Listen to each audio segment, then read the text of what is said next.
بسم الله والصلاة والسلام على حبيبي وشفيعي ورسول الله عليه أفضل الصلاة والسلام. وصفة النهاردة بقى من ألذ وأطعم الأكلات الشتوية اللي ممكن تعمليها. يا سلام بقى على طبق القرنبيط السخن المقرمش، ورغيف العيش اللي لسه طالع من الفرن طازة، وحبة بطاطس كده مقرمشة، ويا سيدي بقى لو ربطة جرجير كده أو خضرة طازة. خلاص كده الأكلة كملت ومش محتاجة كلام. طب قبل ما ندخل على الوصفة تعالوا نسمع صوت القرمشة اللذيذ ده.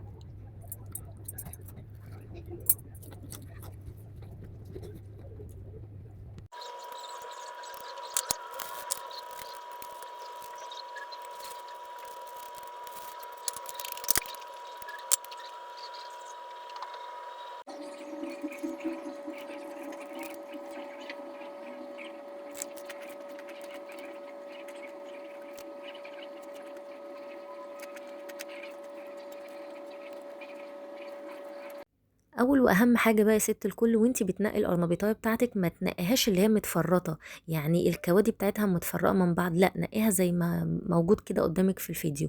بتكون عباره عن قطعه واحده وكوادي كده وبتبقى بيضه. والاهم طبعا ان الورق بتاعها من اللي هو بيبقى من بره ده بيبقى لونه اخضر كده، تعرفي على طول انها طازه. تمام، هنبتدي نقطعها مع بعض. وطبعا كل ما حجمها بقى صغير كل ما قرمشتها زادت، لكن كل ما حجمها يبقى كبير، لان زي ما انتوا عارفين القرنبيط بيبقى جواه ميه، فلما نصغر الحجم بيبقى طعمها ألذ وأطعم ومقرمشة أكتر. دي برضو نقطة مهمة. فالكوادي زي مفرد بقى الكوادي دي الواحدة، يعني لو عملتيها زي ما هي كده هتبقى مش مقرمشة. ومهما هتقعد، يعني مجرد ما هتقعد مثلا 5 دقايق هتلاقيها طريت معاكي، لكن بالشكل ده وبالتكنيك ده هتفضل مقرمشة معاكي حتى لو قعدت لتاني يوم. بلس كمان هنضيف معلقتين كده في الخلطة السرية بتاعتنا، وهتعرفي سر القرمشة معانا. اهم حاجة في غسيل اي خضروات الخل ومية كتير، مية كذا مرة، لان زي ما انتوا عارفين القرنبيط ده ما بيبقاش ليه كفر خارجي، فبيبقى منه معرض للأتربة وللحشرات والكلام ده كله. فاهم حاجة غسيل الخضار بالله عليكم، احنا في فترة صعبة وفترة كلها امراض وقرف، فنكون حريصين. اللي انا بوريهولكوا في الطبق ده هخزنه. طب انا ليه مقطعاه كبير؟ علشان يستحمل التفريز، ما هو التسخين والتفريز بيساعدوا على درجة السوى. فالحاجة اللي تحاولي تفرزيها ما تكونيش سلقاها قوي، ما تكونيش مقطعاها حتت رفيع. شايفين الطين اترصب ازاي؟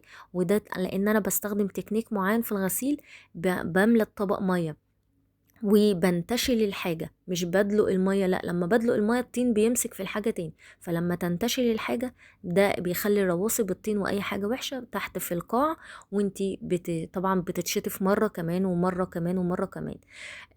بنكون مولعين على ميه، طبعا بتغلي. انا ما بضيفش ملح لان الملح بيهري الحاجه. انا لا بضيف ملح على قرنبيط ولا بضيف ملح على كرنب نهائي. اخري معلقه الكمون علشان الغازات وعلشان تدي ريحه حلوه للحاجه واحنا بنسلقها. تمام، عشان نكون متفقين الملح بيهري الحاجه، وانا مش عايزه حاجتي تبقى مهريه، انا عايزاها تبقى وانا باكل الحاجه حاسه بطعمها. لكن وهي مهريه انا استفدت ايه؟ ما استفدتش اي حاجه. تعالوا بقى للخطوات المهمة وللتكات المهمة والإضافات اللي هتخليه مقرمش حتى لو قعد يوم كامل وعلى ضمانتي. هنا حطينا كوباية لبن، خضرة متقطعة، القرنبيط بتاعنا هو مسلوق ومتقطع، الكوادي زي ما احنا شفنا قطعناها صغيرة ازاي. و... ونقطة مهمة، كل ما هتصغري كل ما هتبقى مقرمشة اكتر واكتر. نيجي لطبقين التوابل. ايه ده؟ انت ايه يا بوسي ده؟ انت حاطة نفس اللي هنا نفس اللي هنا؟ اه نفس اللي هنا نفس اللي هنا، وهنعرف دلوقتي السبب. هنقول دلوقتي مع بعض التوابل. معانا توم باودر، اول حاجه اشاور عليها مرقه الدجاج اللي هي المكعب ده وانا فرقاها تمام. آه ومعانا توم باودر، ومعانا شطه وكمون وفلفل اسمر وبابريكا وكزبره ناشفه وملح. تمام، يبقى مرقه دجاج، توم باودر، كزبره ناشفه، فلفل اسمر، شطة وملح. نفس اللي هنا نفس اللي هنا، نفس التوابل دي هي نفس التوابل دي. طب ليه؟ ايه المغزى؟ هنعرف دلوقتي. معانا طبقين دقيق، ده كده فيما يعادل كوباية دقيق. تمام، هنحطه في بولة غويطة، اهم حاجة تكون غويطة. وده كوباية برضو دقيق برضو تانية نحطها في طبق مسطح. احنا هنعمل الكفر بتاعنا بشكل حلو جدا كأنك بتعملي فراخ كريسبي. والتكنيك ده بيستخدموه او انا بستخدمه في الناجتس، في اي حاجة عايزاها تبقى كريسبي وليها قوام حلو من بره. وبرضه في الجمبري والحاجات دي ده كفر حلو جدا، بس طبعا باختلاف الاضافات، كل حاجة وليها اضافاتها. انا بقول لكم يعني ايه التكنيك. هنا هنضيف نفس التوابل اللي ضفناها في الطبق التاني هنضيفها بقى في الطبق ده.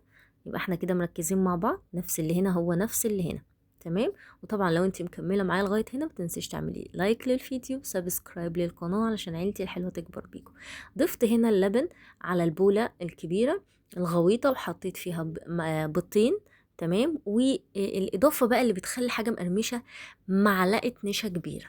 تمام. هنقسمها نصها هنا ونصها هنا، بتدي كفر حلو قوي، بتدي قرمشة رهيبة جدا، تغطية وقرمشة مش هتشوفيها.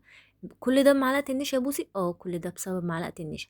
ويا سلام بقى لو حطيتي معلقة بيكنج باودر صغيرة. انا كنت حاطة في نفس البولة اللي فيها النشا، كنت حاطة معلقة بيكنج باودر صغير. تمام. يبقى ايه اللي هينقل معايا الطعم؟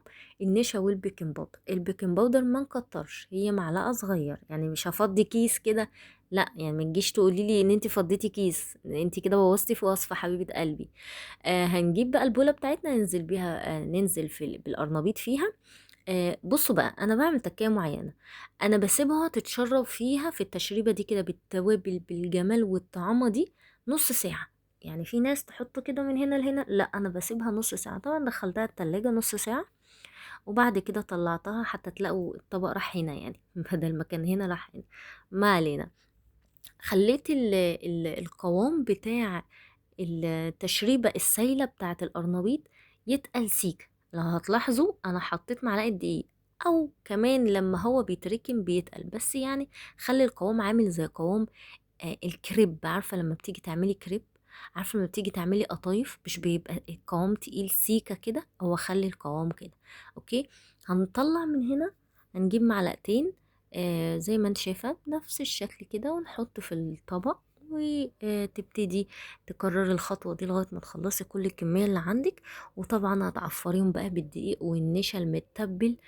ويا سلام يا سلام لو عندك بقسماط، بس انا ما كانش عندي بقسماط مطحون اللي هو ريتش باك ده.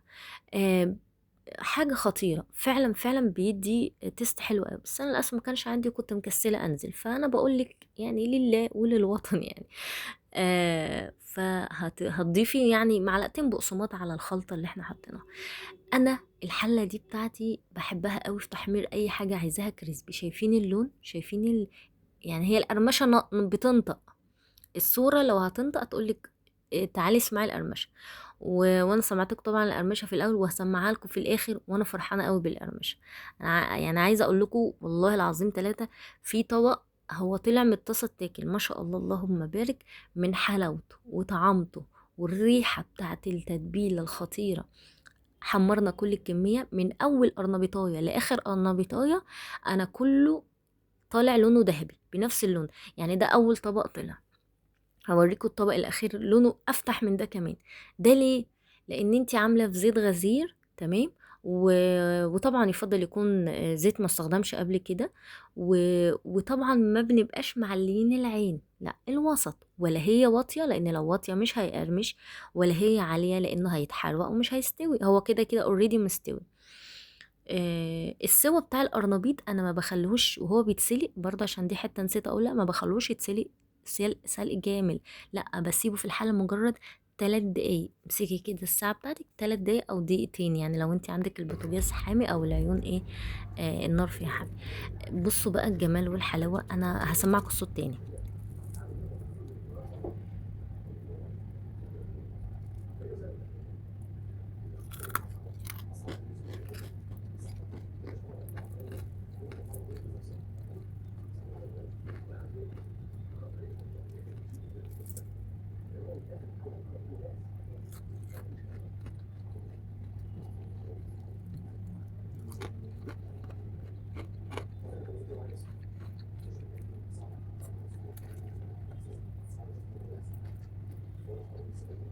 دي بقى اخر طاسة او اخر تحميرة في القرنبيط. بصوا بقى لونها عامل ازاي، والله العظيم لونها افتح من اول طاسة، تخيلوا.